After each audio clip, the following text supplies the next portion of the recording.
Okay, let's keep going. So that's the HPA axis. And the hormone level is under negative feedback. Negative feedback is the output, that's the cortisol, will provide the feedback to your brain. So when your brain have the receptor of cortisol, when you pick up there's too much cortisol, it will actually inhibit this, bring everything back to normal. So the hormones, their concentration need to be well balanced. And that's the CRF, corticotrophin releasing hormone, that's the ACTH, and it will trigger the cortisol. So this trigger this trigger this. But when this go out of control, you're under a lot of stress and your body releases too much cortisol. This can make you sick. It will bring those psychology will affect your physiology. And also in animal study, they stress the animal. They stress the animal for 2 weeks. And what they do, they just take the cage. Right? Every day they go to the animal live in a cage in a lab and just shake the cage and make them feel very stressful. And after 2 weeks, they studied their brain.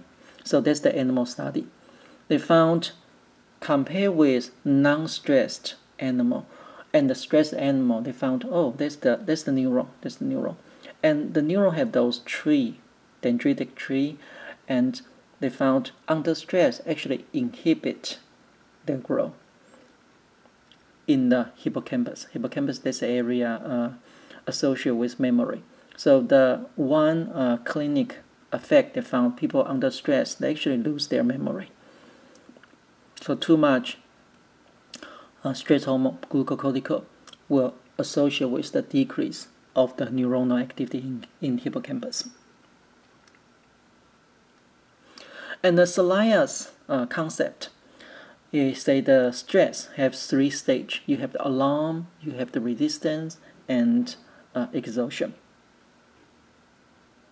So the Celia's response is his stage. Alarm is the first, like when you see the stress is coming and your body are ready to fight. So this is the sympathetic response. And if the stress lasts for a few minutes, you go to the resistance. You have the moderate arousal, so you are ready to fight for your life. But if you last for too long, it will cause the exhaustion.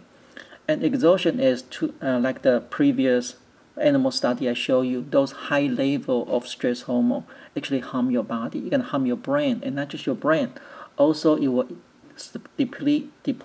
suppress your immune system. So people they're under chronic stress, they get sick all the time because your immune system is inhibited, fatigue, weakness. And also they don't sleep well. They affect their sleep-awake cycle. So that's the exhaustion part. And in human, what causes stress? Okay, big traumatic events, losing the job, divorce. If you ask the people, they've been divorced. This is a big stress factor. But it also depends, like losing the job, yes, it's pretty stressful. And depends on your life situation.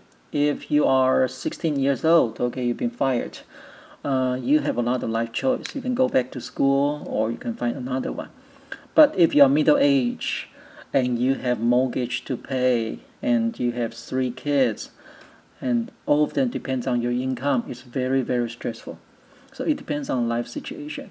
And also divorce, okay, well, if you have several kids, this is more stressful compared with them they don't have kids. So they're all very stressful, but also depends on individual case.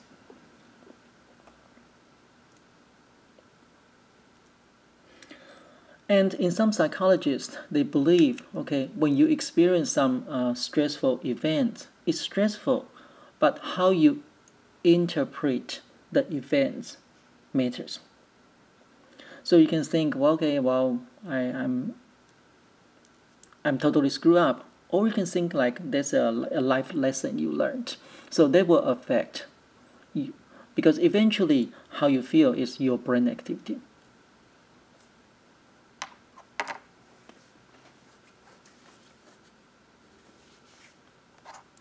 And how stress affects your health? Well, this part is pretty well studied because we know stress can activate your autonomic nervous system. And this will cause the stress hormone release. And the stress hormone will inhibit your immune response and also compromise memory. So I show you that animal study gonna inhibit the neuron structure in the hippocampus. And also it will affect your sleep-awake cycle. And when this goes wrong, everything goes wrong. So eventually it can damage your health in the long term. And they found different kind of people respond differently to stress. And we have the type A person, type B person. Let's see. If you're a type A person is you always have to win. Highly competitive, impatient, or they get angry, they yell at their colleagues. Is that you? Okay. And type B person, always lay back. They feel like, oh, that's fine. Which one is you? Okay, which one gonna have heart attack? So under stress, we're talking about if you're stressful, how you affect your health. Well, we know, right? This one.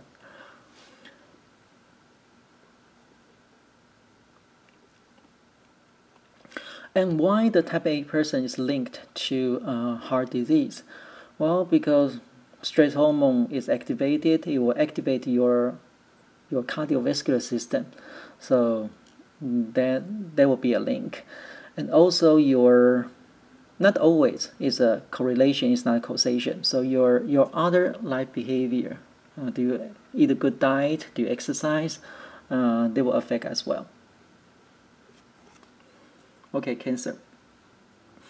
Will your bad emotion, your stressful life give you cancer? So when I talk about this, I think about Steve Jobs. I read his autobiography. He established Apple, and then he been fired. So he hired somebody and to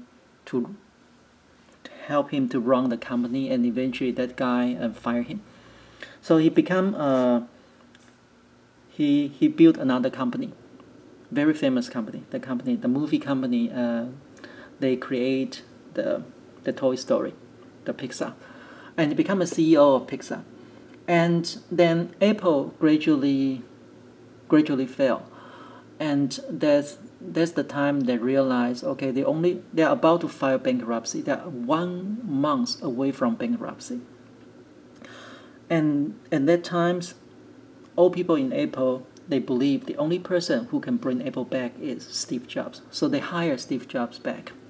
And at first, Steve Jobs said, no, you screw up. You fire me and you kick me out. Now you screw up. You want me back? But he found he was too emotionally attached to Apple. That's his baby. That's he and Steve Wozniak together. They start from the garage. That's how they start Apple. They found he was too emotionally attached to this company. He could not see this company fail. So he became a CEO of Apple. At the same time, he was also the CEO of Pixar. And you can imagine how stressful his life was. So in several months, he was a CEO for both companies, and he's very angry person. And eventually he bring the Apple back. And then following that, the story everybody know, he became a very successful CEO in Apple. And he claimed in his autobiography, he has pancreatic cancer because of his stressful life during that time. Is that true? We don't know. And also when he has pancreatic cancer, he doesn't want to be cut open, so he refused those traditional surgery. He looked for the other kind of a treatment. He's a vegan. He's not just vegan. He ate fruit only. That's crazy. So he died of cancer. He claimed his stressful life events caused cancer. But is there a correlation? It turned out not that much. But cancer patients, after they receive the surgery, what's the chance they're gonna survive? Actually, this will affect. So they found the cancer patient, they have more family support compared with the cancer patient they are alone. They have a better family support, actually have higher chance to survive. Okay, next one, PTSD. So PTSD is a prolonged exposure to those anxiety and depression events, and which will cause PTSD. So it happens a lot in soldiers. They see a lot of things other people don't want to see. And that's not the only one. Also, other people can experience PTSD. Physical attack, sexual abuse, or other abuse happens during the childhood. And these are the characteristics. Because they feel those events keep happening. And some soldiers, they have PTSD. It's not just they watch something. It's when you are a soldier, you are forced to take order to do a lot of things you don't want to do. And some of them is they watch themselves do those horrible things and they could not accept it. They created PTSD. So, and that's the response. That's the response.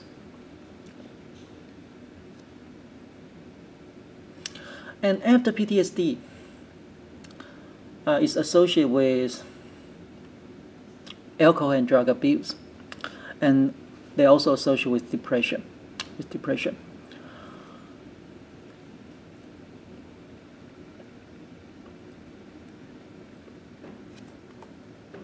And what's the brain effect?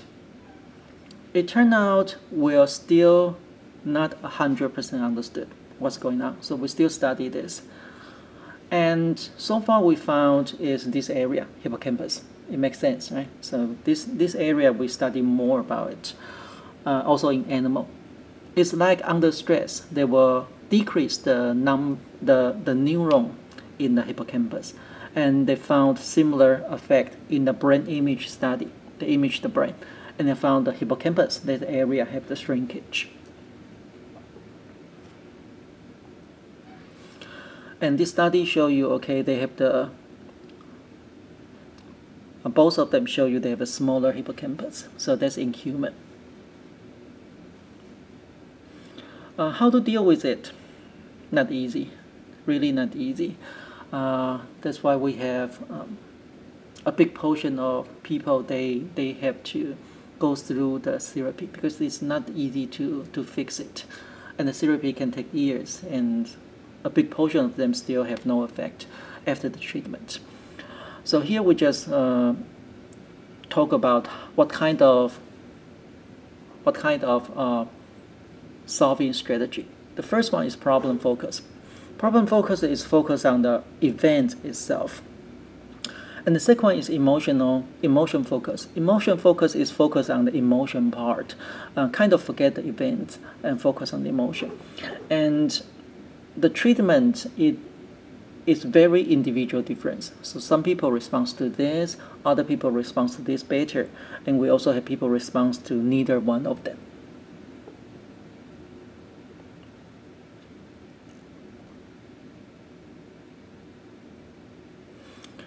Okay, so that's the emotion and depression.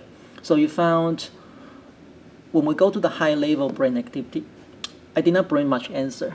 And a lot of them is, first, they are complicated neuronal activity. So it's more difficult to study, means we're still working on it.